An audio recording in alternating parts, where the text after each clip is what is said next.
Hey everyone, we're bringing back the basics with practical self-sufficiency. Today we're talking about chicken coops and the economics behind it.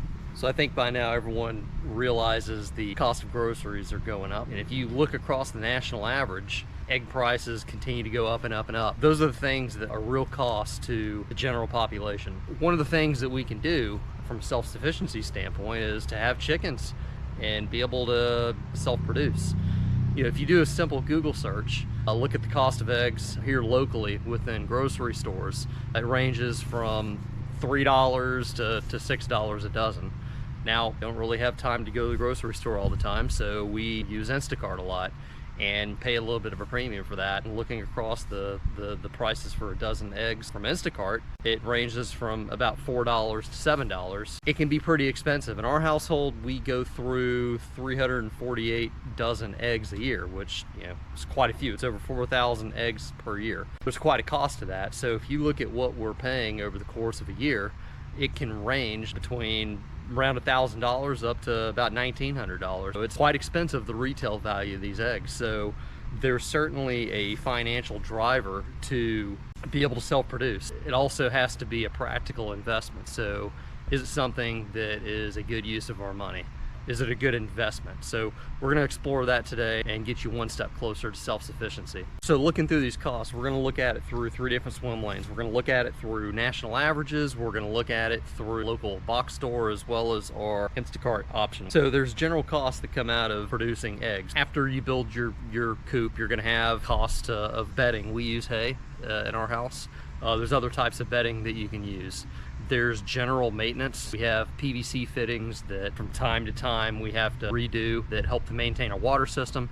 There's also feed that you buy the chickens, so there's a cost of that feed that you buy. If you're on city water, paying a water meter to be able to supply water to your chickens. We're on a well here, but still there's a cost of that power. So there's an operating cost behind owning chickens that offsets some of the economic benefit from being able to self-produce.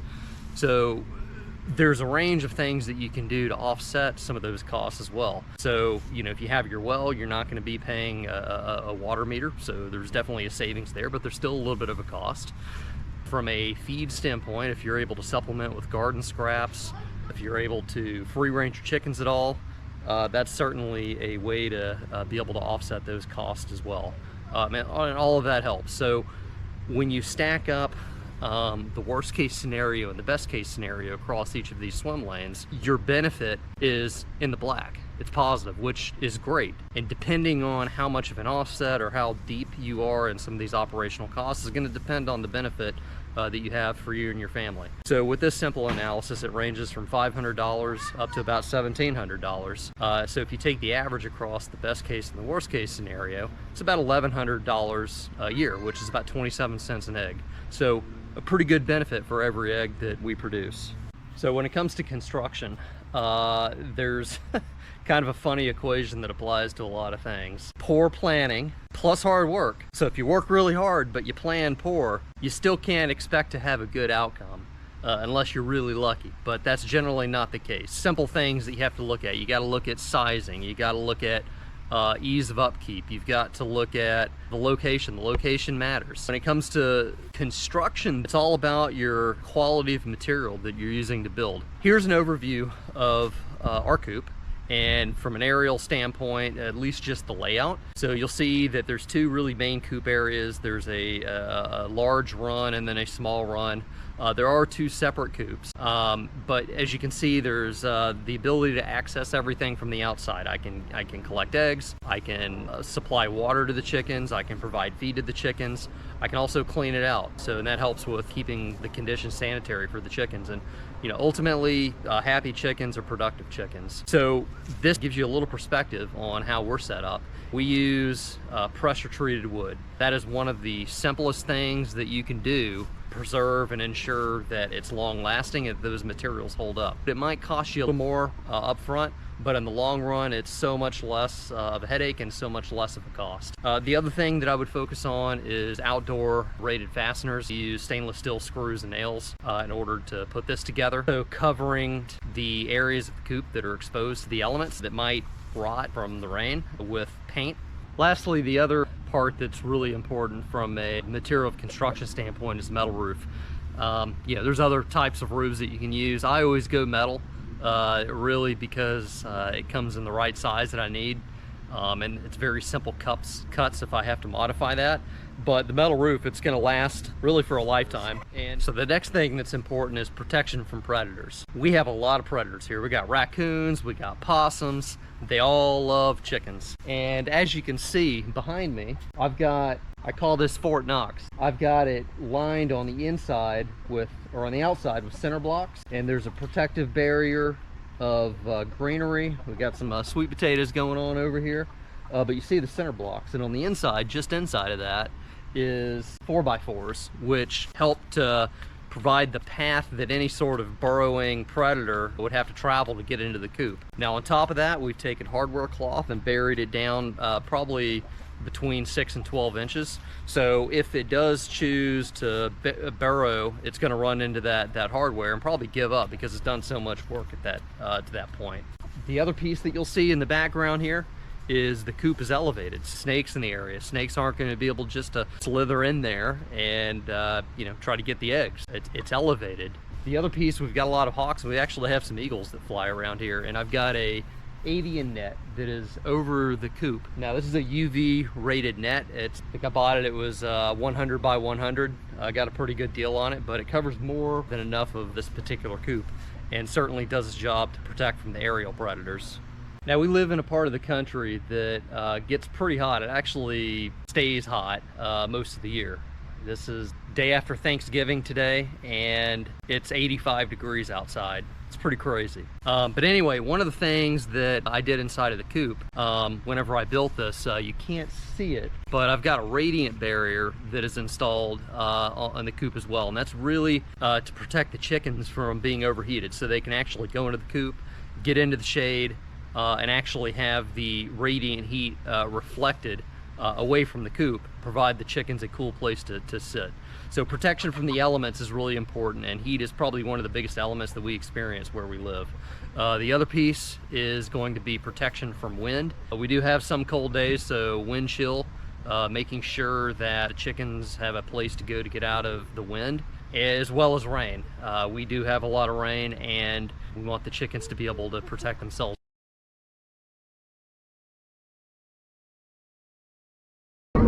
Right here.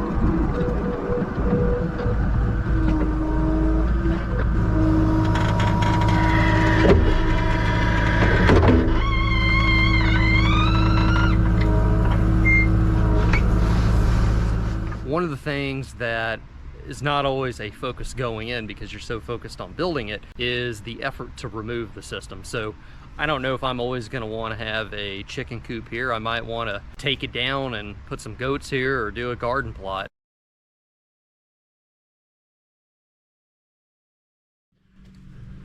Now early on when I designed this coop, my goal was easy maintenance. I wanted to be able to access everything from the outside. Eggs, water, and the only time that I'm having to go into the coop is to clear out debris. For coop maintenance, it's as simple as open up my access door and clean it out.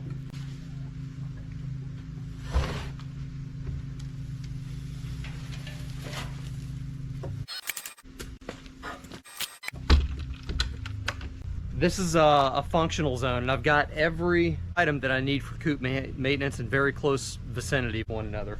I've got my hay in one, I've got my feed, I've got my water jugs, and then I've got my food, my eggs, and my clean out, all within a very close vicinity. This keeps it simple, and it's a good use of my time. So all in all, it was about $900 worth of material to do it. Now, I'm not including labor because I put the sweat equity into it to build it. But if you had somebody build it, you can probably multiply that by 2.